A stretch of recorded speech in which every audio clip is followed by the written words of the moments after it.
श्रीकृष्ण श्रीकृष्ण श्रीकृष्ण श्रीकृष्ण गुरुर्ब्रह्मा गुरुर्विष्णुः गुरुर्देवो महेश्वरः गुरुः साक्षात् परं ब्रह्म तस्मै श्री गुरवे नमः तस्मै श्री गुरवे नमः। हरि ओम तत्सत्। శ్రీమద్భగవద్గీత 4వ అధ్యాయము 13వ శ్లోకము. శ్రీ భగవానువాచ చాతుర్వర్ణ్యం మయా సృష్టం గుణకర్మ విభాగశః తస్య కర్తారమపి మాం విద్య కర్తారమవ్యయం. జ్ఞానకర్మ సన్యాస యోగం అని పిలువబడే ఈ 4వ అధ్యాయంలో గడిచిన సత్సంగంలో మనం ఈ 13వ శ్లోకాన్ని ప్రారంభించాము. భగవాన్ శ్రీకృష్ణుడు అర్జునుడికి చేస్తున్న ఈ ఉపదేశంలో గడిచిన సత్సంగంలో చూసిన ఆ ముందు శ్లోకాలలో చెప్పిన 2 విషయాలను జ్ఞాపకం చేసుకొని మనం తర్వాత విచారణకి వెళతాం. ఎవరైతే రాగ భయ క్రోధములను జయించిన వాడై మన్మయమైనటువంటి వాడై నన్నే ఉపాశ్రించి ఉన్నవాడై ఉన్నాడో అటువంటి ఆ భక్తులు కానీ ఆ ముముక్షువులు కానీ చాలామంది ఇంతకుముందు కూడా జ్ఞాన తపస్సు చేత వాళ్ళ యొక్క అంతఃకరణములను శుద్ధము చేసుకొని కర్మయోగముతో అంతఃకరణం శుద్ధమైంది. ఇప్పుడు జ్ఞాననిష్ఠులైనారు. ఆ జ్ఞాననిష్ఠులైనారని చెప్పడానికి భగవంతుడు మద్భావం పొందేశారు వాళ్ళు అని చెప్పాడు. ఎక్కడ ఇది? 10వ శ్లోకంలో. 11వ శ్లోకంలో ఏం చెప్పారు? అప్పుడు జ్ఞాన తపస్సు చేసి ఆ కోపతాపాలను జయించినటువంటి వాళ్ళు మాత్రమేనా నిన్ను చేరుకుంటారు? మిగిలిన వాళ్ళని ఎవరిని నువ్వు అనుగ్రహించవా?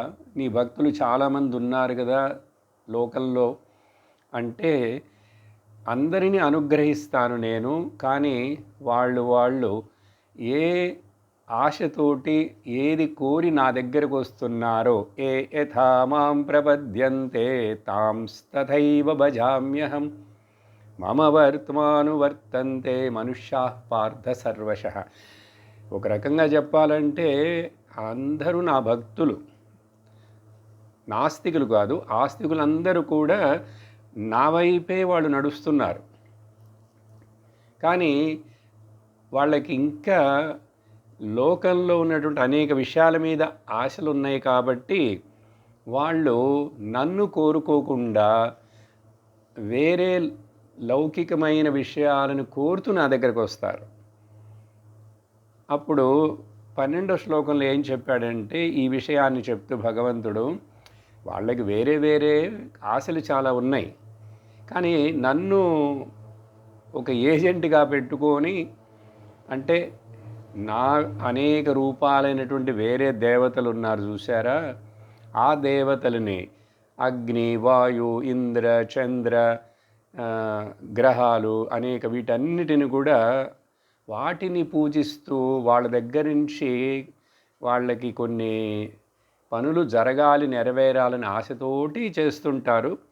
అలా చేస్తున్నప్పుడు వాళ్ళకి ఈ లోకంలో ఈ కర్మలు చేస్తూ ఇలా రకరకాల దేవతలను పూజిస్తూ వాటికి సంబంధించిన యజ్ఞయాగాదులు పూజా పునస్కారాలు చేస్తుంటే వాళ్లకు తొందరగానే ఫలాలు ఇక్కడ కనపడతాయి. ఈ లోకంలో, మనుష్య లోకంలో ముఖ్యంగా ఇక్కడ వాళ్ళకి సిద్ధి అంటే నెరవేరుతాయని నమ్మకం ఎక్కువ. అందువలన వాళ్ళు అట్లా కర్మము చేత వచ్చే ఫలాలను వాళ్ళు పొందుతారు. సరే, ఈ లోకంలో ఇక్కడ మాత్రమేనా పొందుతారంటే లేదు. ఇక్కడ చేసిన ఆ కర్మల చేత లోకాలలో కూడా వాళ్ళకి అక్కడ సుఖాలు, మంచి వసతులతోటి అక్కడ జీవించే అవకాశం కూడా రావచ్చు. ఈ విషయాన్ని చెప్పేటప్పుడు 12వ శ్లోకంలో మనకు శంకరాచార్యులు వారు చెప్పినటువంటి బృహదారణ్యకోపనిషత్తు యొక్క ఒక మంత్రాన్ని జ్ఞాపకం చేసుకున్నాం. ఆ ఉపనిషత్తు ఏం చెబుతుందంటే, వేదమాత నువ్వు ఇలా అనేక రకాలైనటువంటి దేవతలను ఏదేదో ఆశిస్తూ, ఆశపడుతూ, వాళ్ళని పూజిస్తూ ఉంటే వాళ్ళు నీకు వరాలు ఇస్తారు, అంటే నీ కోరికలు నెరవేరుస్తారు. అయినప్పటికీ కూడా నువ్వు వాళ్ళకి బానిసుడవు. ఒక పశువుని పెంచుతూ ఇంట్లో పెట్టుకున్న యజమాని ఆ పశువు చేత ఎట్లా గొడ్డు చాకిరి చేయించుకుంటాడో, గొడ్డు చాకిరి, అలాగ నువ్వు పశువు అయిపోతావు వాళ్ళ చేతుల్లో అన్నారు. ఇక్కడ ఒక ముఖ్యమైన విషయాన్ని చెప్తాను, చాలా అటెన్షన్ తోటి వినండి.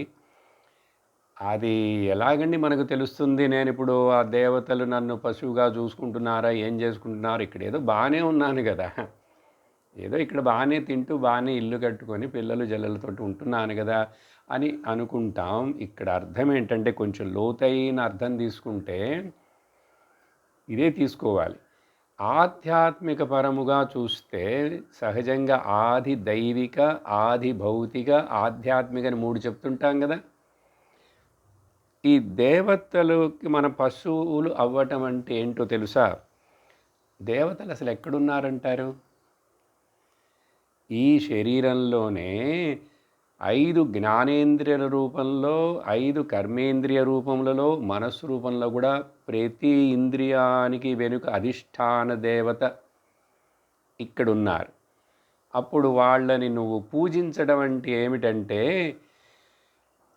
ఆ చెవుల యొక్క దిగ్దేవత ఆశపడేటువంటి అవన్నిటిని నువ్వు వింటూ, ఏవేవో పాటలు వింటూ, ఏవేవో మాటలు వింటూ వాటిని నువ్వు పోషిస్తున్నావంటే, బాగున్నాయి ఈ పాటలు, ఈ మాటలు బాగున్నాయి, వాళ్ళెవరో చెప్పేవి, ఇలా లౌకికమైన విషయాలనే.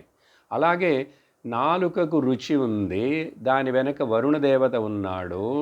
అక్కడ నువ్వు నాలుకకు బాగా ఇష్టపడేవన్నిటిని నువ్వు గనక ఆహుతి చేస్తూ ఉన్నావంటే నువ్వు నాలుకకు బానిసైపోతున్నావా లేదా? ఇదే విధంగా కళ్ళకు బానిసైపోతున్నావా లేదా? కళ్ళ వెనుకున్నటువంటి అగ్నిదేవతకు. ఇదండి నిజమైన అర్థం తీసుకోవాలి. అందుకని ఒక సాధకుడు, ముముక్షువు ఈ ఇంద్రియములకు బానిసుడు అవ్వడు. అందుకనే కదా ఇంద్రియ నిగ్రహం అని చెప్పి కృష్ణుడు ఎన్నోసార్లు చెప్తాడు. మనస్సు నిగ్రహం, శమదమాలు. అందువలన ఈ ఇంద్రియములకు కోరుకునేవన్నిటిగా మనం ఇస్తున్నామంటే ఆ దేవతలకు ఇష్టపడేవన్నీ ఇస్తున్నామని. ఆ తర్వాత ఏమవుతున్నది గతి? వాటికి మనం లోనులమవుతున్నాము, బానిసలమవుతున్నాము. ఆ తర్వాత చూడండి, బయటపడాలంటే ఒక వ్యసనంలో నుంచి, ఒక అలవాటులో నుంచి, ఒక మన ఇష్టం అంటే అక్కడ రాగద్వేషాలు పెరుగుతున్నాయా లేదా? ఇప్పుడు ఇక్కడ ఏం చెప్పాం? భగవంతుడు వీత రాగగా, వీత భయ, వీత క్రోధ అంటే మనం అన్నీ చేర్చుకోవాలని చెప్పాను పోయిన క్లాసులో. 6 అరిషడ్వర్గాలను చేర్చుకోవాలి. రాగమని చెప్పాడంటే ద్వేషము చేర్చుకోవాలి. అన్ని రకాలైనటువంటి ద్వంద్వాలను చేర్చుకొని అర్థం చేసుకోవాలి ఈ విషయం. ఇప్పుడు అర్థమైందా మీకు ఈ విషయం? చక్కగా 12వ శ్లోకంలో కాంక్షంతం కర్మణా సిద్ధిం యజంత ఇహ దేవతాః. మన ఇంద్రియ సుఖాల భోగాల కోసమే కదండి. అక్కడేదో బయట ఆ దేవుడు, ఆ మూర్తి, ఆ రూపం అని చెప్పి ఈ యొక్క కర్మ చేయండి, ఈ ప్రాయశ్చిత కర్మ చేయండి, ఈ పరిహార కర్మ చేయండి అంటాం. అంతవరకు కూడా అక్కర్లేదు. ఇక్కడే మనం ఆహుతులు ఇస్తున్నాం కదా. అందుకని వాటికి ఆహుతులు మరి ఆ దేవతలు ఉన్నారు కదండి, కళ్ళు చూడాలి, చెవులు వినాలి, నోరు మాట్లాడాలి. ఏం చూడాలి, ఏం వినాలి, ఏం మాట్లాడాలి, ఏం తినాలి, అది మీద నీకు కంట్రోల్ ఉన్నదా లేదా? అందుకని ఆ ఇంద్రియములు అడిగినవన్నీ ఇచ్చి పోషించకు, వాటి వెనకపడి నీ యొక్క నిజస్వరూపాన్ని మరిచిపోకని చెప్పారు. ఆ తర్వాత ఇప్పుడు 13వ శ్లోకం చాలా ముఖ్యమైనది, ప్రారంభించాం. ఇది కొంచెం విస్తరించి మనం పాయింట్ వైజ్గా వినాలి. ఆ రోజు చెప్పాను, దేవుడు ఏమంటున్నాడంటే ఈ మనుష్యలోకంలో వర్ణ ఆశ్రమములు, ఆ తర్వాత వాళ్ళకుండే ఆ కామనలు, దానికోసం అనేక కర్మలు చేస్తారు. అవన్నీ వర్ణాశ్రమ ధర్మాలను అనుసరించడానికి, వాళ్లకుండే ఆశలను నెరవేర్చుకోవడానికి చేసే అనేక కర్మలు చేయడానికి అధికారము, ఇదంతా ఇక్కడ మనుష్య లోకంలో మాత్రమే ఉన్నది. అదొక పాయింట్ నెంబర్ 1. ఇతర లోకముల యందు లేదు అనే నియమునకు కారణం ఏమిటంటే అది ఇప్పుడు ఈ కింద శ్లోకంలో వివరిస్తున్నారు. ఏది కిందదంటే ఇప్పుడు చదివిన శ్లోకం. ఇది ప్రశ్న అన్నమాట, 2 ప్రశ్నలు. ఒకటి ఏమిటంటే మనుష్యలోకంలో మాత్రమే ఈ వర్ణ ఆశ్రమ ధర్మాలండి, వేరే లోకాల్లో ఉండవండి. అదేలాగా ఏ జంతు జాతికి వాటికి ఉండదండి. జీవజాతులు మనుష్యులకు మాత్రమే, మనుష్యలోకంలో మాత్రమే. దానికి ఏంటి కారణం అని మొదటి ప్రశ్న. మరి వేరే లోకాలు లేకుండుటకు ఏంటి కారణం అనేది కలిపి ఒక ప్రశ్న అయితే, రెండో ప్రశ్న ఏంటంటే ఈ వర్ణములు ఆశ్రములు, ఆశ్రమ ధర్మాలు ముఖ్యంగా వయస్సుకు తగినట్లుగానే ఆచరిస్తాం కదా. ఇక్కడ ఆ తేడాలు ఉన్నాయి. మనకిక్కడ వయస్సు అవుతుంది, అప్పుడు బ్రహ్మచర్య ఆశ్రమము, గృహస్థము, వానప్రస్థం, సన్యాసం అని 4 ఆశ్రమ ధర్మాలు చెప్పారు. అప్పుడు ఈ ఆశ్రమ వర్ణములు వయస్సులకు తగినట్లుగా మొదలైన తేడాలతోటి ఇక్కడ కూడి ఉన్నది కదా. అప్పుడు మానవులందరూ అన్ని రకాలుగా మమ వర్త్మాను వర్తంతే అని చెప్పావు ఇప్పుడు ముందు శ్లోకంలో అని అనేక ప్రకారములుగా నా మార్గానికే వస్తున్నారు, కానీ కొంచెం ముందు వెనుకగా వస్తారు అని చెప్పావు, అనుసరిస్తున్నారు చెప్పావు కదా. దానికి ఏంటి కారణం అని ఈ 2 ప్రశ్నలు సమాధానం ఇవ్వాలనే భావనతోటి ఈ 13వ శ్లోకంలో చాతుర్వర్ణ్యం మయా సృష్టం గుణకర్మ. ఇది మామూలుగా అర్థం చెప్తాను. మొదట నా చేత మయా సృష్టం, నా చేత సృష్టించబడినై, నిర్మించబడినై, నిర్మాణం చేయబడినై ఏమిటవి? 4 వర్ణాలు. మనకు తెలుసు 4 వర్ణాలని చెప్పంగానే బ్రాహ్మణ, క్షత్రియ, వైశ్య, శూద్ర అని తెలుసుకుంటాం. ఈ 4 వర్ణాలు. ఆ తర్వాత దేన్ని ఆధారం చేసుకొని నువ్వు ఈ 4 వర్ణాలను నువ్వే విభజించావు? అయినా నువ్వెవరు విభజించటానికి అని అడగం మనం. ఎందుకంటే ఈశ్వరుడు సర్వలోక నియామకుడు, మాయాశక్తిని తన చేతిలో పెట్టుకొని అంత నడిపిస్తున్నాడని మనం ఆస్తికులు నమ్ముతాం కదా. మరి కానీ నీకేంటి పక్షపాత బుద్ధి ఏదైనా ఉన్నదా? కొంతమంది ఈ రకంగా, కొంతమంది ఆ రకంగా ఉండాలని నువ్వెందుకు నీ యొక్క విమ్స్ అండ్ ఫ్యాన్సీస్ నీకు నచ్చిన విధంగా, వీళ్ళందరూ మావాళ్ళు, వీళ్ళందరూ వైష్ణవులండి, ఇటు పక్కకి రండి, వాళ్ళందరూ శైవులు, ఈ విధంగా ఏదైనా నీకు పక్షపాత బుద్ధితోటి వీళ్ళని ఇట్లా విభజించావా ఏమిటంటే, కాదు నాకు అసలు వాటితోటి సంబంధమే లేదంటాడు 2వ లైన్లో. కానీ ఎట్లా విభజించాను ఏమిటంటే వాళ్ళ యొక్క గుణతః విభజించాను. గుణ విభాగతః. గుణతః అంటే వాళ్ళ యొక్క భావము, మనస్సులో ఉన్నటువంటి వాళ్ళ యొక్క గుణం అంటాం కదా, దానిని ఆధారం చూస్తుంది. గుణము అనంగానే మనకు తెలుస్తుంది గుణ్యతే. గుణం అంటే సత్వ రజస్ తమో గుణాలు. ప్రకృతిలో ఆ 3 గుణాలతో కలిసే ప్రకృతి అనేదే ఉన్నది. దాన్ని ఆధారం చేసుకుని వీళ్ళ విభజన జరుగుతుంది. రెండో విషయం ఏమిటంటే కర్మతః విభాగః. వాళ్ళ యొక్క చేష్ట, వాళ్ళు ఏ రకమైన పనుల్లో పాల్గొంటున్నారు, దేన్ని ఇష్టపడుతున్నారు అనేది రెండోది. ఈ 2 మాత్రమే భగవంతుడు ఇక్కడ చెప్తున్నాడు. పక్కనే మనం అర్థం చేసుకోవాల్సినటువంటి మూడో విభజన ఏంటంటే, అది కూడా ఉంటే కానీ మనకు ఈ టాపిక్ అంత అర్థం కాదు. ఇది నేను చాలా కొంత లోతుగా నిదానంగా తీసుకుంటున్నాను. చాలా ముఖ్యమైన శ్లోకం చెప్పాను.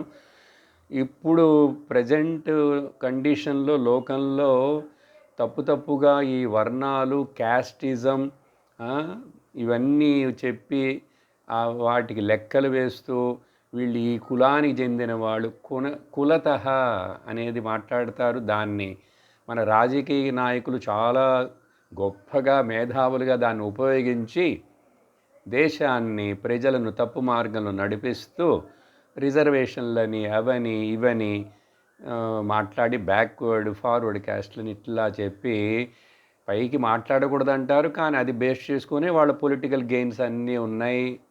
బాగా చదువుకున్న వాళ్ళకు కూడా ఈ టాపిక్ అర్థం కాదండి.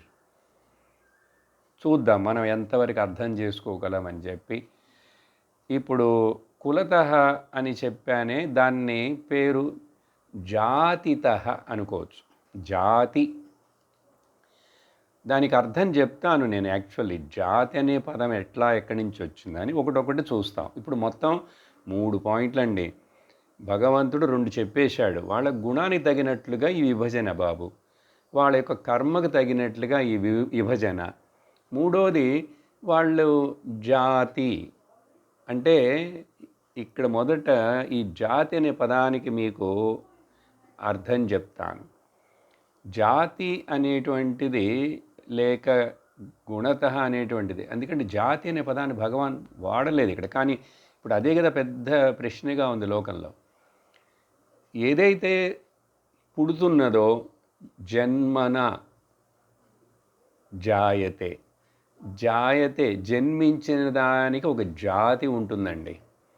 ఈ జాతి అనేటువంటిది బైఫర్కేషన్, క్లాసిఫికేషన్ అని. ఇప్పుడు ఈ జాతి అంటే మనుష్య జాతి, మరి వృక్షాలని మనల్ని కలిపి చెప్పలేం కదా, వృక్ష జాతి. వృక్షాలను మనుషులను కలిపి జంతువులతో చెప్పలేం కదా, మరి జంతు జాతి. ఇలా ఉన్నదా లేదా విభజన? ఆ ప్రకృతిలోనే ఉన్నది. ఎందుకు ఈ విభజన చేయటం ఇట్లా అంటే, ఇట్లా నీకు విభజించి చూపించి చెప్పకపోతే ఈ అనేక రకాలైన వెరైటీతో కూడున్న ఈ ప్రపంచం అంతా అసలు నీకేమీ అర్థం కాదు, వ్యవహారం కూడా జరగదు. ఇప్పుడు స్త్రీలందరూ ఇటు కూర్చోండి, పురుషులందరూ ఇటు కూర్చోండి అని చెప్పడంలో తప్పేముంది? కన్వీనియంట్ కోసం కదా. అందువలన మీరేంటి అట్లా విభజిస్తారు అని అడగచ్చా? మరి నీకు విభజించడం అంటే ఏంటి అర్థం? వీళ్ళందరూ పట్టణంలో ఉన్నవాళ్ళు, వాళ్ళందరూ గ్రామంలో ఉన్నవాళ్ళు. మరి చెప్పాలా వద్దా? చెప్పబోతే వ్యవహారంలో ఎట్లా స్టాటిస్టిక్స్ నీకేం దొరుకుతాయి? వీళ్ళందరూ ఈ వార్డులో ఉన్నవాళ్ళు, ఆ వార్డులో ఉన్నవాళ్ళు, ఆ జిల్లా, ఈ రాష్ట్రం ఉన్నాయా లేవా? ఇది ఎందుకు ఇట్లా చెప్తున్నారు? మీరందరూ ఈ రాష్ట్రంలో ఉన్నారు కాబట్టి మీరందరూ వేరు, మీరు కొట్టుకోండి అని చెప్పడానికే కాదు కదా. మనం సరిగ్గా అర్థం చేసుకుంటే ఇది బాబు సృష్టి మొత్తంలోని ఈ యొక్క విభాగశః, ఈ విభజన అనేటువంటిది, ఈ బైఫర్కేషన్, క్లాసిఫికేషన్ అనేటువంటిది ఉన్నది. అందువలన ఇది వర్ణ అనే పదానికి కూడా అర్థం ఇదేనండి. జాతి అన్నాను, అది పుట్టింది కాబట్టి. అది పుట్టినప్పుడు ఎక్కడ పుట్టింది? చెట్లుగా పుట్టింది. ఆ చెట్లలో ఎన్ని రకాలండి? ఆ చెట్లలో ఎన్ని రకాలు? అది 4 కాళ్ళ జంతువుగా పుట్టింది, ఒక జీవి. వాటిలో ఎన్ని రకాలండి? ఆ తర్వాత మళ్ళీ వాటిల్లో తిరియక్ యోనులు ఏవో చెప్తారు, ఇవన్నీ ఉన్నాయి, గుడ్డులో నుంచి పుట్టేవి. తర్వాత నీళ్ళలో జలచరాలు, యాంఫిబియన్స్, ఆకాశంలో ఎగిరేవి పక్షులు. మరి ఇట్లా విభజించి చెప్పాలా వద్దా? ఏ అది వేరుగా కనపడుతున్నది, అదొక జాతి. అలాగే వర్ణ అనే పదం కూడా అర్థం తీసుకుంటే చూడండి, జాగ్రత్త వినాలి. వర్ణ అంటే ఇక్కడ భగవంతుడు వర్ణం అని ఉపయోగించాడు కదా. వర్ణం అంటే బ్రాహ్మణ వర్ణం, క్షత్రియ వర్ణం అని చెప్తుంటే ఇప్పుడు అది ఒక పెద్ద తప్పుగా తీసుకోవటం, లేక దీంట్లో హెచ్చుతగ్గులు ఉన్నాయని చెప్పటం, దానిని ఏదో విధంగా రంగు పూసి దానికి ప్రచారం చేశారు. అలా అయింది. వర్ణం అంటే కూడా వర్ణించటం అండి. వర్ణించటం పదం తెలుసు కదా, వివరించటం అంటే ఇదే అర్థందా. ఈ విభాగము, ఈ విభజన, ఈ వర్ణనము చేత ఇది వర్ణించాం. మనిషి ఇలా 2 కాళ్ళ మీద నిలబడి ఉంటాడు, జంతువు 4 కాళ్ళ మీద నిలబడి నడుస్తుంది. మరి చెప్తున్నామా లేదా? కాబట్టి మనిషికి బుద్ధి ఉన్నది, జంతువులకు బుద్ధి లేదు. వృక్షములు కదలవు, ఉన్న చోటే ఉంటాయి. సో వర్ణిస్తున్నాం, వివరిస్తున్నాం దాన్ని. ఇవన్నీ ఇలా ఉన్నవన్నీ ఒకటి, ఇవన్నీ ఒకటని ఈ విధంగా గుణకర్మతః వర్ణనం చేయబడింది. అందుకని వర్ణమని ఇప్పుడు మనం చెప్పేది కానీ, జాతి అని చెప్పేవి కానీ 2 కూడా తప్పైన పదాలు కాదు, కానీ తప్పుగా అర్థం చేసుకొని తప్పుగా ప్రచారం చేస్తున్నారు. సరే, ఇప్పుడు ఇది మనసులో పెట్టుకొని చూస్తే 4 రకాలు గుణాలు ఉన్నది 3, కానీ వాటి యొక్క కాంబినేషన్లు కొంచెం మారినప్పుడు 4 రకాల వర్ణాలు వస్తున్నాయి. మళ్ళీ ఇంకా వర్ణమని చెప్పినప్పుడు వెంటనే మీ యొక్క కులం అనుకొని మీరు అదే ఇదా అని చెప్పి దానిపైకి మనస్సే పోకూడదు. అర్థమైందా? ఆ తర్వాత ఇప్పుడు గుణతః అన్నారు కదా. ఇప్పుడు మనం డివిజన్ చూస్తాం చూడండి. ఇప్పుడు 4 చెప్పారు: బ్రాహ్మణ, క్షత్రియ, వైశ్య, శూద్ర. పోయిన క్లాసులో మీకు పురుష సూక్తంలో ఈ విభజన గురించి చెప్పబడింది. ఈ విరాట్ ప్రపంచం మొత్తం భగవంతుడి యొక్క స్వరూపం అయితే, ఆయన శరీరం అయితే, ఆ శరీరంలో ఆయన తల భాగమేమో బ్రాహ్మణుడు, చేతులు భాగమేమో భుజాలు ఇదంతా క్షత్రియుడు, నడుము తొడల భాగమేమో వైశ్యుడు, కాళ్ళు పాదాలేమో శూద్రుడు అన్నారు. ఇప్పుడు ఈ 4 ఉండాలి కదండి శరీరం అంటే. నా శరీరంలోని ఇప్పుడు 4 వర్ణాలు ఉన్నాయా లేదా? మీకు తల ఉందా లేదా? చేతులు ఉన్నాయా? పొట్ట, కాళ్ళు ఉన్నాయా? తొడలు, పాదాలు ఉన్నాయి. ఇప్పుడు 4 వర్ణాలు అనేటువంటి చూసారా? ఇప్పుడు మరి ఈ 4లో ఏది ముఖ్యమంటే పోట్లాడతామా? పోట్లాడుకుంటాయా? కాళ్ళు ముఖ్యమే, తల ముఖ్యమే, చేతులు ముఖ్యమే. అందువలన వాటికి అలా వేరుగా కనపడుతున్నా, అది చేసే పని వేరుగా ఉన్నా కూడా వాటి మధ్య ఏదైనా కాన్ఫ్లిక్ట్ ఉన్నదా? లేదు కదా. ఎందుకంటే అది మొత్తం ఒక యూనిట్ అది. ఇప్పుడు ఆ రకంగా ఈ భగవంతుడి యొక్క స్వరూపంగా చెప్పబడే విరాట్ మొత్తం ప్రపంచం జరుగుతున్నది. ఇది జరగాలంటే దీంట్లో ఈ 4 రకాలైనటువంటి ముఖ్యంగా మనుష్యలోకం ఇక్కడ గురించే కదా చెప్తున్నాం. ఈ వేరే లోకాలు ఇది లేదని చెప్పాం కదా. యాక్చువల్గా చెప్పాలంటే ఇప్పుడు సత్వగుణమునకు చెందిన వాళ్ళేమో బ్రాహ్మణులు అని ఇట్లా చెప్పాలి. ఇప్పుడు ఎందువలన వాళ్ళకి ఆ పేరు ఇవ్వబడింది? ఒక పేరు ఇచ్చామంతే. గుణప్రధానత. భగవంతుడు ఏం చెప్పాడు? గుణతః. ఇప్పుడు జాతితః అంటే పుట్టినప్పుడే బ్రాహ్మణ మధ్యలో పుట్టాడండి. అది పెద్ద గొప్పేం కాదు. దానికి అసలు ముఖ్యత్వం ఇవ్వలేదు, అక్కర్లేదని చెప్పి భగవంతుడు అక్కడ జాతి అనే పదాన్ని వాడలేదు. చాతుర్వర్ణ్యం అన్నాడు. ఆ వర్ణం అనేదే జాతి అని చెప్పాను ఇప్పుడు. ఆ వర్ణం ఎక్కడ పుడితే, నువ్వు చెట్లుగా పుడితే చెట్ల వర్ణం, జంతువు కొడితే జంతువుల వర్ణం, అందుకనే మనుష్య వర్ణం. ఈ మనుష్యుల లోపల మళ్ళీ వీడి యొక్క గుణమును తగినట్లుగా ఇతడు ఏం చేస్తాడు, అతడి యొక్క స్వభావం ఉంటుంది, అది తగినట్లుగా వాడి కర్మచేష్ట ఉంటుంది. కాబట్టి వాడి యొక్క స్వభావం గుణము, వాడి యొక్క కర్మచేష్ట అతి ముఖ్యము. జాతి నువ్వు ఎక్కడ పుట్టావనేది కాదు. పుట్టటం ఏ కులంలో ఏ వర్ణంలో పుట్టినా కూడా మరి ఇప్పుడు చూస్తే ఈ లోకంలో ఆ వర్ణమునకు తగినట్లుగా ఆ కుటుంబంలో పుట్టినా కూడా అక్కడ అక్కడ ఉండాల్సిన గుణం కానీ అక్కడ చేయాల్సిన కర్మ కానీ వాడు చేయట్లేదు. కలగాపులగం అయిపోయినాయి కదా. అందువలన అప్పుడు మరి ఎందుకంటే ఈ టాపిక్ మాట్లాడటం అంటే అవి కలగాపులగం అయినట్లు ఇక్కడ ఉన్నప్పటికీ కూడా ప్రతి మనిషి జాతిని ఎక్కడ పుట్టాననేటువంటిది ముఖ్యంగా పెట్టుకోకుండా ఏ గుణము నేను ఆశ్రయిస్తే నాకు మేలు కలుగుతుంది.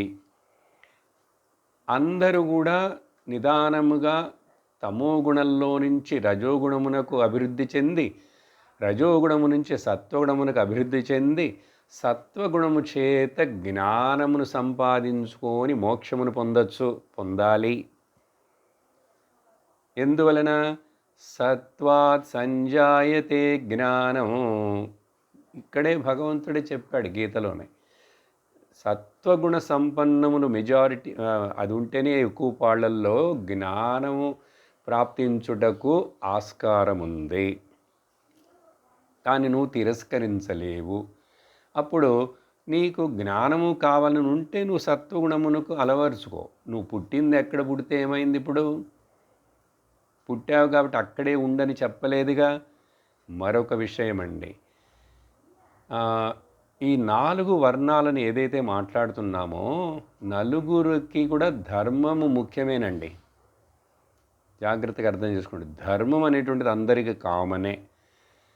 ఇంకా చెప్పాలంటే ఈ వర్ణ ఆశ్రమ ధర్మాలు మన భారతదేశంలో భారతవర్షంలో తప్ప బయట దేశాలలో లేవుగా. వాళ్ళని వదిలేసేయండి. అలా ఉన్నప్పటికి కూడా ధర్మం అనేటువంటిది వాళ్ళకి వర్తిస్తుంది. నిజము పలుకు ఎవరికి వద్దండి. హింస చెయ్యకు అందరికీ వర్తిస్తుందా లేదా. ఇతరుల వస్తువులు దొంగిలించకు అన్ని దేశాల్లో అందరి మనుషులకి. అందుకని మనం ఆ ధర్మం అనే పదాన్ని వాడతాము. ఆ ధర్మం అనేటువంటిది అన్ని కాలాలలో అన్ని చోట్ల అందరు మనుషులకు వర్తించేది. దాన్ని యూనివర్సల్ లాస్ అంటారు. వాళ్ళ అలవాట్లు వాళ్ళ కళాచారాలు వేరుగా ఉండొచ్చు, కానీ ఇది బేసిక్. ఇది ఎట్లా మారుస్తాం? మార్చలేం. అప్పుడు నలుగురికి ధర్మం కావాలి. సరే, ఈ కాంబినేషన్ ఎట్లా జరిగినాయంటే, ఇప్పుడు బ్రాహ్మణుడు అన్నాం, సత్వగుణము అతడిలో ఒక 75% అండి. ఇది ఒక లెక్క కోసమే, ఊరికినే. ఒక 15% అండి రజోగుణం అండి. ఒక 10% తమో గుణం అండి. ఎందుకంటే 3 గుణాలు లేకుండా ఏ మనిషి శరీరం కూడా జీవితం నడవదు. సాత్వికుడైన బ్రాహ్మణుడు కూడా రజోగుణం అంటే ఏంటండి? పాఠం చెప్పాలి, గట్టిగా అరవాలి, వేదం నేర్పించాలి, ఉపన్యాసం ఇవ్వాలి, లేవాలి, ఆయన కూడా నడవాలి, స్నానం చేయాలి, వంటలు చేసుకోవాలి, తిండి తినాలి.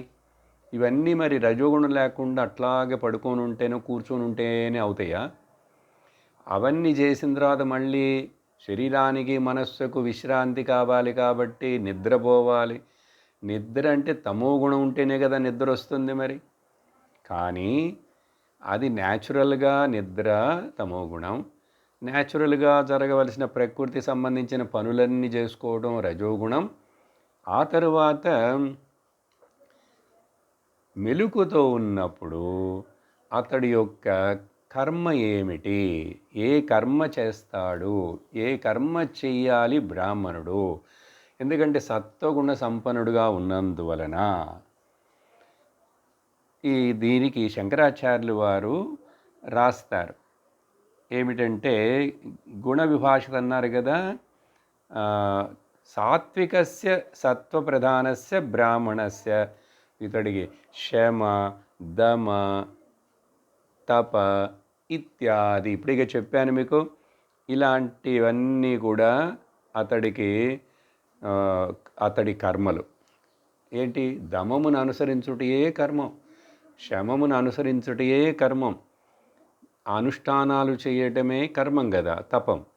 ఇవి బ్రాహ్మణుడికి ముఖ్యంగా. దాంట్లో వేద అధ్యయనం చేస్తాడు, వేద అధ్యాపనము చేస్తాడు బ్రాహ్మణుడు.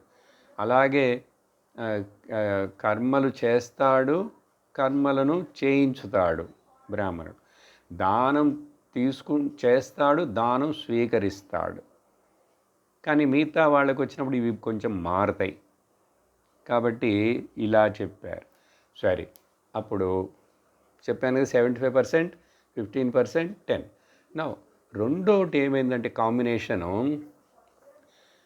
రజోగుణం ఫస్ట్ స్టెప్కి వస్తుంది. అంటే 75% రజోగుణం, 15% సత్వగుణం, 10% తమోగుణం.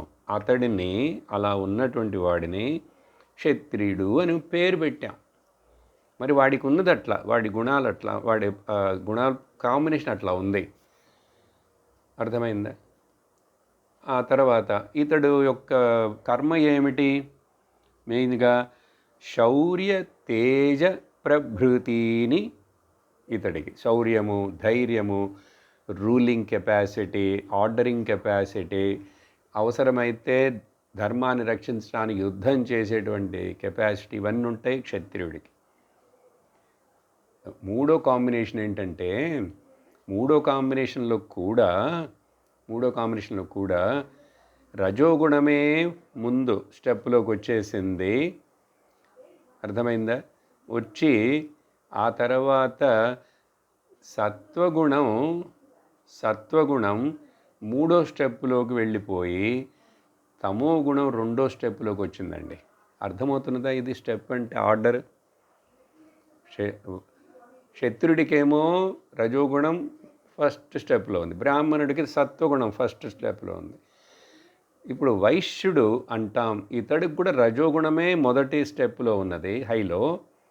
రెండో స్టెప్లో క్షత్రుడికి సత్వగుణం ఉన్నది, కానీ ఇతడికి తమోగుణం అక్కడ వస్తుంది. సత్వగుణం మూడో స్టెప్లో ఉంటుంది, అందువలన అతడు వైశ్యుడు. ఆ తర్వాత రండి, నాలుగో కాంబినేషన్లో మన శూద్రుడున్నాడు, చూశారు? ఎవరంటే ఇతడికి తమోగుణం ఫస్ట్ స్టెప్లోకి వచ్చేసిందండి, అంటే 75%. ఆ తర్వాత తమోగుణం పైకి వచ్చేసింది, రజోగుణం మధ్యలో ఉన్నది, సత్వగుణం కిందకి వెళ్ళిపోయిందండి. ఈ విధంగా ఈ గుణముల యొక్క పర్సంటేజ్ ఒక్కొక్క మనిషిలో ఉన్నప్పుడు అతడిని ఈ రకంగా పేరు పెట్టి పిలవచ్చు. దీంట్లో తప్పేమున్నది? ఇలా చెయ్యటం, కృష్ణుడే దేవుడే నేనే చేశానంటాడు, ఇట్లా జాతి వర్ణాలు ఇవన్నీ విభజించి ఇట్లా చెప్పచ్చా అండి? చూశారు? అందుకని ఇప్పుడు అందరూ కొట్టుకుంటున్నారంటే అది తప్పు. ఆయన చేసింది ప్రపంచం నడవటానికి మంచి కోసమే, చెప్పాను కదా. శరీరంలో అన్ని భాగాలు కావాలి. ఇప్పుడు ఇక్కడ ఏంటంటే ఈ పనులు, వైశ్యుడి యొక్క పనేంటి? వైశ్య కృష్యాదీని కర్మాణి, వ్యవసాయము, వ్యాపారము చెయ్యాలి. ఆ తర్వాత శూద్రుడి యొక్క స్వభావం ఏమిటి? శుశ్రూష, సేవ చేయటం. ఆ బ్రాహ్మణ వర్ణమునకు, క్షత్రియ వర్ణమునకు, వైశ్య వర్ణాలకు కావలసిన మ్యాన్ పవర్ని ఎక్కువ కావాలి. యాక్చువల్గా అందరికీ సహాయానికి మ్యాన్ పవర్ కావాలి కదా, వర్కింగ్ క్లాస్, హెల్పింగ్ కమ్యూనిటీ. అందుకనే వాళ్ళందరూ శూద్రులు. వీళ్ళని ఇట్లా చెప్పినందువలన నువ్వు చాలా అధముడివి అని చెప్పడానికి కాదు, వాడి స్వభావం అది, వాడి పని అది కదా. మరి ఎంప్లాయీస్ మనకు ఒకళ్ళేమో యజమానిగా ఉన్నాడండి, మరొకడు ఎంప్లాయీగా ఉండాలి కదా వాడి కింద, అప్పుడే కదా మరి వాడికి లాభం, వీడికి లాభం. ఇలా నలుగురు వాళ్ళ వాళ్ళ ధర్మాలను చేస్తూ వాళ్ళ వాళ్ళ స్వభావానికి తగినట్లుగా చేస్తే అందరికీ మంచిది. అందరూ వాళ్ళు షేర్ చేసుకొని అందరూ జీవించవచ్చు, అందరూ హార్మోనియస్గా జీవించవచ్చు. కానీ ఇది అర్థం చేసుకోక ఇప్పుడు ఈ నాలుగిట్లో ఈ విధంగా ఉన్నప్పుడు ఇది మయా సృష్టం అనే పదానికి ఈ తప్పుగా అర్థం చేసుకుంటారు అని. అంటే భగవంతుడు కూడా కర్మ చేస్తున్నాడు. సృష్టించడం అంటే ఒక కర్మే కదండి. అప్పుడు కర్మ చేస్తే ఆయనకు కూడా ఆ కర్మ యొక్క ఫలము వలన ఆయనకి ధర్మ అధర్మాలు పుణ్యపాపాలు ఉంటాయి కదా. ఏ కర్మ చేసినా కర్మ అంటేనే ఈజ్ ఈక్వల్ టు ఎయిదర్ పుణ్యం ఆర్ పాపం రిజల్ట్, ఆర్ ధర్మం అధర్మం. ఇప్పుడు మరి భగవంతుడు నేను సృష్టించాను, ఇది నా పని అంటే, సృష్టించడం అనేటువంటిది భగవంతుడి యొక్క ఒక పని అయితే, అది ఆయనకు కర్మ అయితే, ఆ కర్మ ఆయన్ని బంధించాలి, ఆయన్ని బాధ పెట్టాలి. కానీ రెండో లైన్లో ఏం చెప్తున్నాడంటే కృష్ణుడు, తస్య కర్తారమపి మాం విద్య అకర్తారమవ్యయం. అవ్యయమైనటువంటి అంటే సంసారము, ఈ ధర్మాధర్మాలు పుణ్యపాపాలు పుననపి జననాలు మరణాలను కలిగించి సంసారం అనేటువంటిది లేని, మారని, తరగిపోని ఈ యొక్క అవ్యయమైనది ఏదైతే ఉన్నదో, ఆ అవ్యయమైన దాని యొక్క వీటిని నేను సృష్టించానని చెప్పినప్పుడు కూడా సృష్టించదను నేనే, కానీ నేను నిజంగా వాటిని సృష్టించలేదంటున్నాడు. ఇదేంటి తప్పించుకుంటాడు ఇట్లా చెప్పి? కాంట్రడిక్టరీగా మాట్లాడతాడేమిటి కృష్ణుడు? ఇక్కడ అర్థం ఏమిటంటే, పూర్ణ బ్రహ్మస్వరూపముగా సచ్చిదానంద చైతన్య ఆత్మగా ఆయన ఆ బ్రహ్మము చైతన్యం ఏమీ చెయ్యట్లేదు, అది చెయ్యదు, దాంట్లో వికారాలు లేదు. నిర్వికార, నిర్వికల్ప, నిరంజన, నిర్విశేష. అట్లాంటి చైతన్యం మాయ తన యొక్క ఇన్నర్ పొటెన్షియల్ శక్తిని సపోర్ట్ తీసుకున్నప్పుడు ఆయన ఒక స్టెప్ కింద దిగి వచ్చినట్లుగా మాయా సహితమైనటువంటి బ్రహ్మమునకు పేరు. ఆయన ఎప్పుడు ఇదంతా ఒక కల్పించాలి అని సంకల్పం వచ్చిందో అప్పుడు ఆయన ఈశ్వరుడు అనే పదవికి వచ్చేస్తాడు. కానీ ఇక్కడ అలా వచ్చినందువలన ఆయనకి ఏమైనా అంటుకుందా? మనందరికీ జీవులకు మన కర్మలు ఫలాలు అంటుకొని మనల్ని బాధిస్తూ వెంటాడుతున్నట్లుగా ఆ భగవంతుడిని ఏమైనా అంటుకుంటాయా? ఏమీ అంటుకోవు. అందుకని తస్య కర్తారమపి, అయినప్పటికీ కూడా నేను తెలుసుకోవాలి, అవ్యయమైనటువంటి అనంతమైనటువంటి సచ్చిదానందమైనటువంటి నేను నిజంగా వాటి కర్తను కాను. ఇది అర్థం చేసుకోవడం కొంచెం కష్టం. ఇప్పుడు పై వరకు నేను మాట్లాడినంతసేపు మీకు అర్థమైంది. 4 వర్ణం అంటే అర్థం ఏంటి, లేక జాతి అంటే అర్థం ఏమిటి. జాతి వర్ణం ముఖ్యం కాదు. ఆ తర్వాత ఇప్పుడు మళ్ళీ దాన్ని ఆలోచించి చూస్తే, పుట్టాడండి, బ్రాహ్మణ ఇంటల్లో పుట్టాడు, అది ఆ వర్ణంలో. కానీ ఆ తర్వాత ఇతడికి వాడిలో ఆ రజోగుణం ఎక్కువ ఉండటం వలన ఇతడు నేను పాలిటిక్స్లోకి వెళ్ళాలి, పదవిని పొందాలి, రూలింగ్ చేయాలని పోతున్నాడా లేదా? అలా పోతే అతడిని మనం ఏమని పిలవచ్చు? క్షత్రియుడిని పిలవచ్చు. తప్పు లేదు. మరి పుట్టిందక్కడైనా దానికి ఇంపార్టెన్స్ లేదు బాబు. ఇప్పుడు గుణతః ఏం చేస్తున్నావు, నీ స్వభావం ఏంటి, దానికి తగిన కర్మని ఎన్నుకున్నావు కదా. అందుకని ఈ రోజుల్లో చూస్తే వాళ్ళు పుట్టిన వర్ణంలో ఏమిటో అది వదిలేసేసి ఆ వర్ణం ఏం చేయాలో అది చేయకుండా అందరూ మారిపోయారు. తప్పేం లేదు, మారతం అంటే నాకు ఇష్టం అండి అంటాడు. ఇప్పుడు ఒక బ్రాహ్మణుడు, ఆయన పురోహితుడు ఉన్నాడు, వాళ్ళ పిల్లవాడు లేదు నేను చదువుకొని ఇంజనీర్ అవ్వాలి అంటాడు. అసలు తల్లిదండ్రులే ఇష్టపడి పిల్లల్ని ఇంజనీర్ చదివిస్తారు వాళ్ళే. ఎందుకంటే నేను ఇంత కష్టపడి ఏదో 2-3 గుళ్ళకి వెళ్ళి పూజలు చేయించుకొని కొంచెం ఇలాంటి తోటి సింపుల్గా ఉంటాను, మా పిల్లవాడైన ఇట్లాంటి కష్టాలు పడకుండా ఇట్లా మారిపోయారు.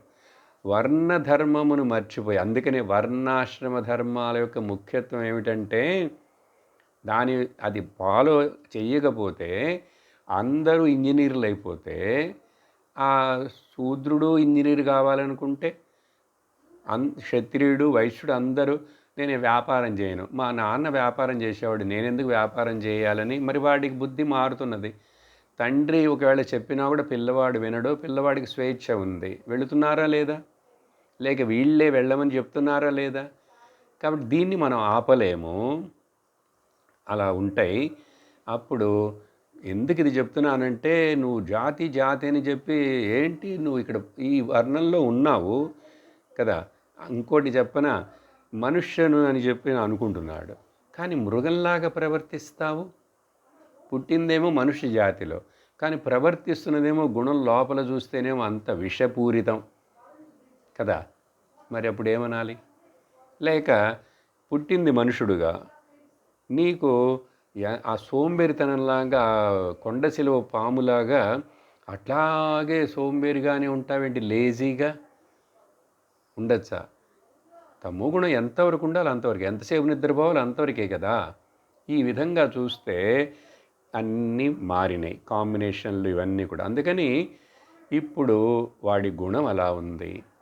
అలాగే బ్రాహ్మణుడు అంటాడు వ్యాపారం చేస్తాడు, మరి లేకపోతే ఎందుకండి బెంగళూరు అయ్యంగారి బేకరీ, అయ్యంగారు ఎందుకండి బేకరీ పెట్టుకోవడం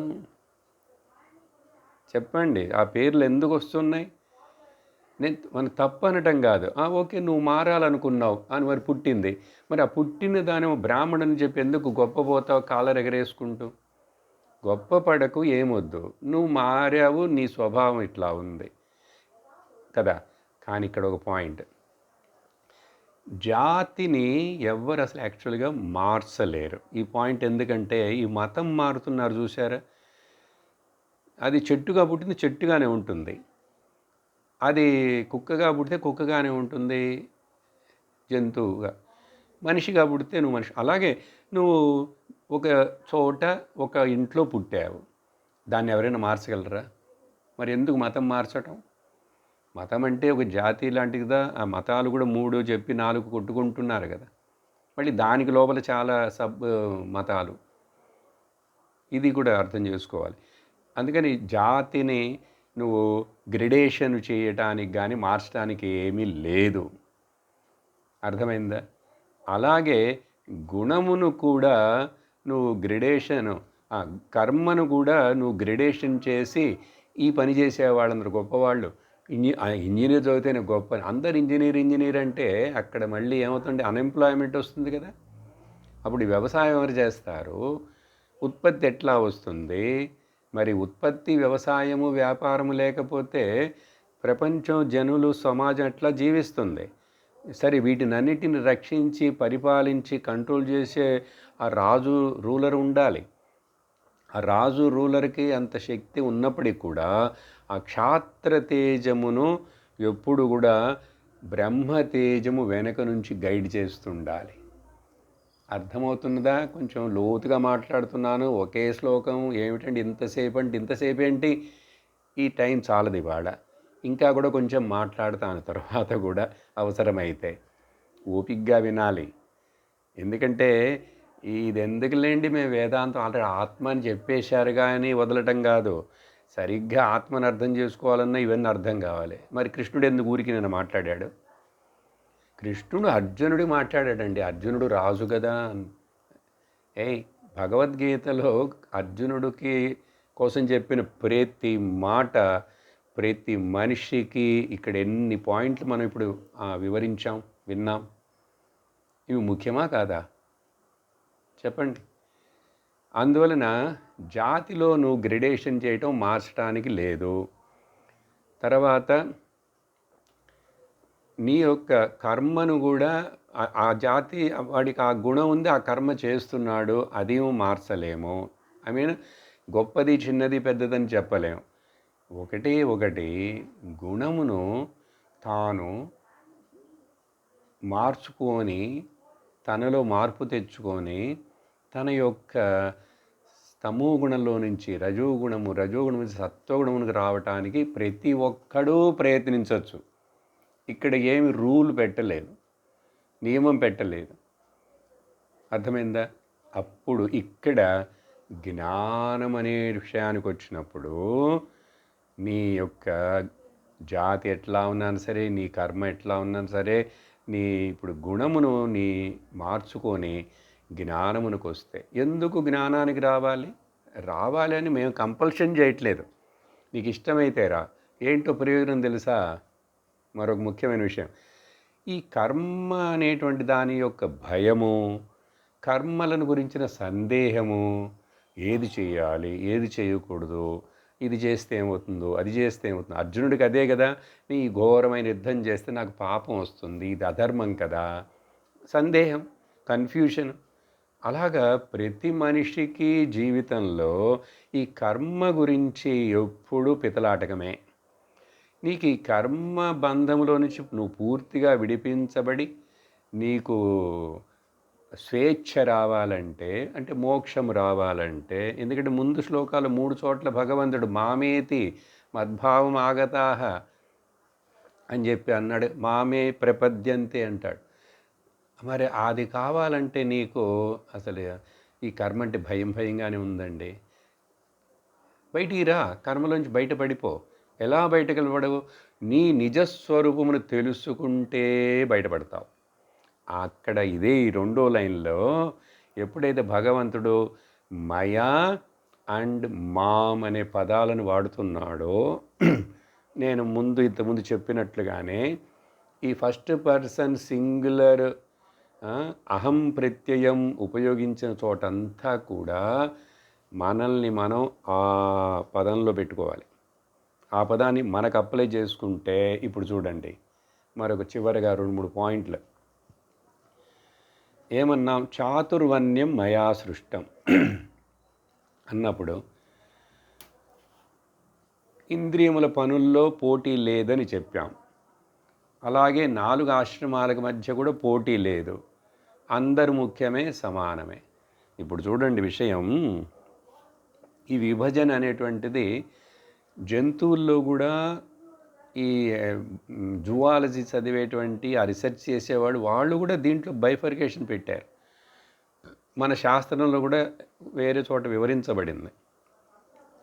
వృక్షజాలంలో కూడా బాటనీ చదివేవాళ్ళు కూడా అబ్బా ఎన్ని క్లాసిఫికేషన్లు చేస్తాడంటే, అదే ఒక వెళుతూనే ఉంటుంది తోకలాగా. ఉదాహరణకు ఇప్పుడు జంతువుల్లో చూసామంటే ఆవును సాత్విక గుణముతో పోల్చి చెప్పాలి. అది జంతువే, జస్ట్ అర్థం అవడానికి. అలాగే దాంట్లో ఈ గుర్రాలు, ఈ గాడిదలు బరువులు మోస్తూ ఉన్నాయి చూసారా, గుర్రాలు ముఖ్యంగా, అవన్నీ వాటికి క్షత్రియ గుణం అని చెప్పాలి. క్షత్రియ గుణం లేకపోతే క్షత్రియ గుణం. ఈ ఏనుగులు అవి ఉన్నాయి చూసారా, అవన్నీ ఏమో వైశ్య గుణం. ఎందుకంటే వాటి వలన ఎన్నో పనులు జరుగుతాయి, ఆ తర్వాత అవి ఎంతో మనకు ప్రయోజనకరంగా ఉంటాయి, ఉత్పత్తి జరుగుతుంది. ఇది ఒకనే జస్ట్ అర్థం చేసుకోవడానికే. ఆ తర్వాత ఈ కుక్కలు ఇవి చూస్తే అవి ఆ యజమానికి సేవ చేస్తుంటాయి నమ్మకంతో కదా, అప్పుడు అవి శూద్ర స్వభావం ఉన్నాయి. ఇలా అన్నిట్లో రకరకాలు. అలాగే వృక్షాల్లో చూడండి, కొన్ని పండ్లు కొన్ని చెట్లేమో వాటిల్లో పిత్తం ఎక్కువ ఉందంటాడు. ఈ మామిడికాయ ముఖ్యంగా. ఈ రకంగా వాటిల్లో ఆ తులసి చెట్టు చెప్తేనో లేకపోతే మరొకటి అక్కడ కూడా గుణాల యొక్క ఉంది. ఈ మందులకు ఉపయోగించేటువంటివి చూసారా, అవన్నీ కూడా బాగా రజోగుణంలాగా పనిచేస్తాయి. అలాగే ఈ ఉల్లిపాయ ఎల్లిపాయ ఇవన్నీ చూస్తే వాటిలో తమో గుణ రజోగుణం కలిసి ఉన్నది కాబట్టి అవి నిషేధించబడిన అన్నారు. ఇప్పుడు మరి గుణాలు అనేటువంటివి భేదం ఎక్కడ లేదండి, అన్ని చోట్ల ఉంది. సరే, ఇప్పుడు విషయం ఏమిటంటే ఇంకా ముఖ్యమైన ఒక ఎనాలిసిస్. ఇప్పుడు భగవంతుడు మయా మాం అని చెప్తే దాన్ని నాకు అప్లై చేసుకోవాలన్నప్పుడు రెండు విషయాలు అక్కడ అవుతున్నాయి. నేనే వీటన్నిటి వెనుక ఉన్నాను. ఈ శరీరం వెనుక, దీనిలో పనిచేసే దేవతల వెనుక, ఆ దేవతలకు మనస్సుకు ఇంద్రియములకు అన్నిటికీ సాక్షిగా ఉన్నటువంటి ప్రతిబింబ చైతమును కల్పించి నేనే బింబముగా నేనుగానే ఉన్నాను. అవునా కాదా? అప్పుడు కానీ నిజంగా నేను ఏమైనా చేస్తున్నానా, నేను పాల్గొంటున్నానా అంటే లేదు, నేను సాక్షిని. సర్వధీ సాక్షిభూతం భావాతీతం త్రిగుణరహితం. అది నేను. ఎలా ఒప్పుకుండేది, అర్థం చేసుకుండేది ఈ విషయం అంటే చూడండి, ఇంకొంచెం వివరంగా చెప్తాను. ఇప్పుడు కలలో మనం నిద్రకి పోయే ముందు కలలోకి వెళతాం. అందరికీ కలలు వస్తాయి. ఒకళ్ళకి వచ్చిన కళ మరొకరికి రాదు, మరొకరికి సంబంధం లేదు. నీలో వచ్చే నీ కలలే ఈరోజు ఇవి వస్తాయి, ఆ రోజు అవి వస్తాయి అని నీకు తెలియదు కంట్రోల్. సో కలలో మంచి చెడు, ధర్మము అధర్మము, పుణ్యము పాపము, లేక అన్ని రకాలైనటువంటి వేషాలు అన్నీ ఎవరండి సృష్టిస్తున్నారు? నిద్ర వరకు కళ. నిద్రాదేవత, నిద్ర అనేటువంటి శక్తి నాలో ఉన్నదే, నాదే. అది ప్రకృతిలో ఉన్నదని చెప్పినా కూడా ప్రకృతి నా చేతుల్లో ఉంది. బ్రహ్మం యొక్క చేతుల్లో కదా ప్రకృతి పనిచేస్తున్నది.